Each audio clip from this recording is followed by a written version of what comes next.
which has been trained to hypnotize and not to eat. So the issue here, what I'm hearing is not that diet doesn't work, is that I want to eat more and I can't stop eating. So that's right. Well, your wife is cooking too many good foods. That's the problem right there. That's where you need to not stay away from her, but stay away from the food environment, which is very tasty. You follow?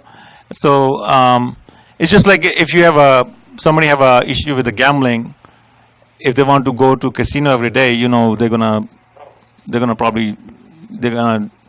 do it, right?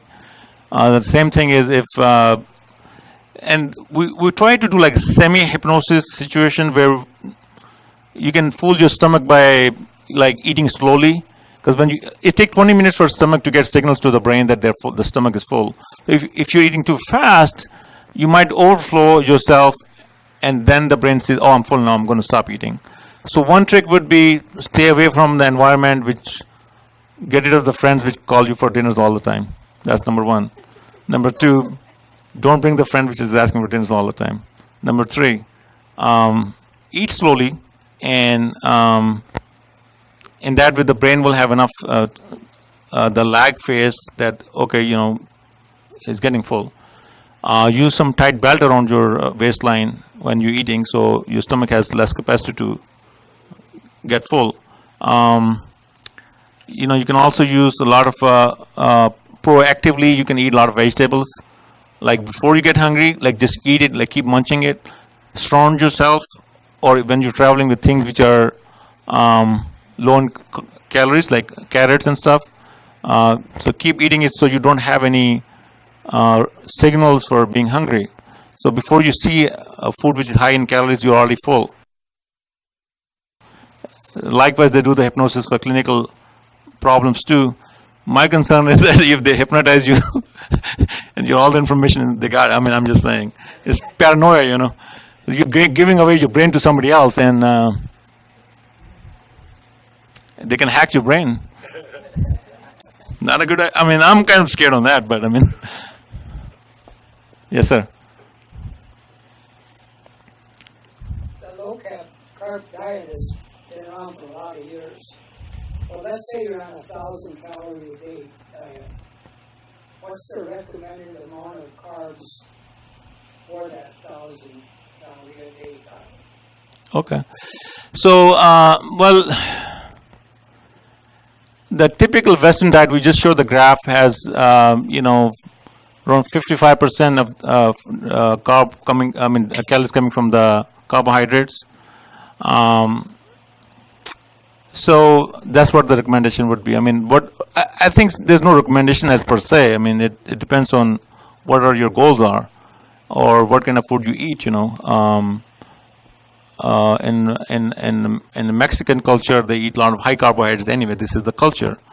The Western typical diet is 50-50. Half carbohydrates, half not carbohydrates. Ketogenic diet is high fat diet. So I think it depends on how you're raised, or your environment you live in, and your medical conditions, and also what your goals are. So there's no like fixed numbers, but typically, as I said, it's 50% carbohydrates what we generally eat in daily life. There's no really specific number, there's no magic number to say like how much definitely I need to eat carbohydrates. It depends if you are diabetic, and if you have to calculate the insulin, yes, then it becomes more specific. Then you have to count the amount of carbohydrate you're going to take so you can adjust the insulin. But that would be the only one condition where you have to be so specific. But again, there's certain conditions which you have to be careful. And other things, not carbohydrate is mostly for diabetes, but protein is mostly for kidneys. So people who have kidney disease, they should eat less protein. The recommendation from them is 1 gram per kilogram per day of protein for patients who have kidney disease. People who have liver cirrhosis, or they can go into coma very easily by eating high protein diet, because it changes it into ammonia, and ammonia can cause you confused and everything. So it's kind of like not a fixed number.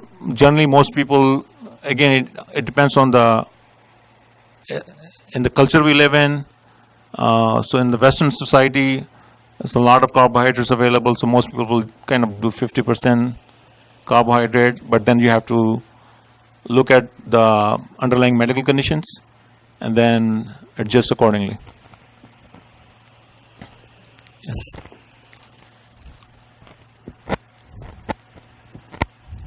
If somebody has hypothyroidism or progenic actually just taking more vitamins for it? Hypothyroidism. So the question is, if somebody have hypothyroidism, like low thyroid function, if the ketogenic diet will cure it, right? Or if they take the vitamins. No, it wouldn't cure. In hypothyroidism, unlike type 2 diabetes, which is due to insulin resistance, hypothyroidism means that your thyroid function is not producing thyroid hormones, so you still have to take it. Although you might have to take less hormones.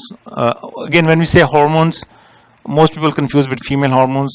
Hormones are actually chemicals. There are hundreds of them in our body, and they're like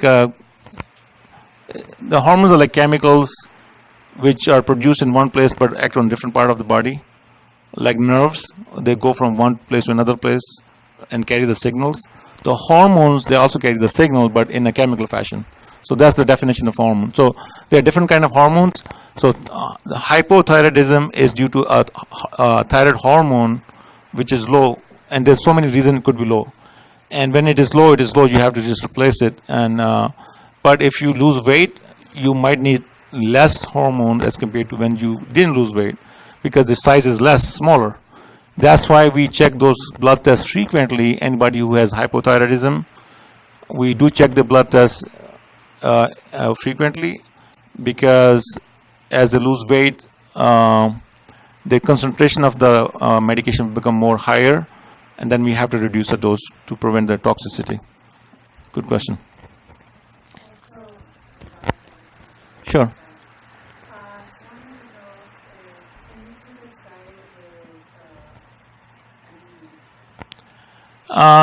Sure. Again, anemia is a condition known as, which is due to low blood count. Now, anemia could be due to multiple reasons, just like anything else. Anemia could be due to iron deficiency, B12 deficiency, blood loss. There are certain conditions like thalassemia, sickle cell anemia, multiple myeloma. There's like a zillion different things which can cause anemia. So, again, first thing, it would depend on what is the cause of anemia. If it is iron deficiency, again, you just have to take iron. You can still take any diet, ketogenic or non-ketogenic, but you have to replenish the cause of anemia. So yes, it will have no problem with the anemia.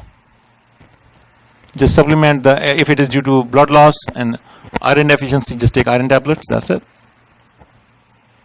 Good question again. A lot of good questions. This is known as interactive audience. I like that. Great. And by the way, the next session is on October 26th. Same time, same place. It's Friday, it's the last Friday of the month. Again, it's going to be another episode 4. We'll figure out the topic at that time, but it's going to be relevant to the weight loss. Thank you.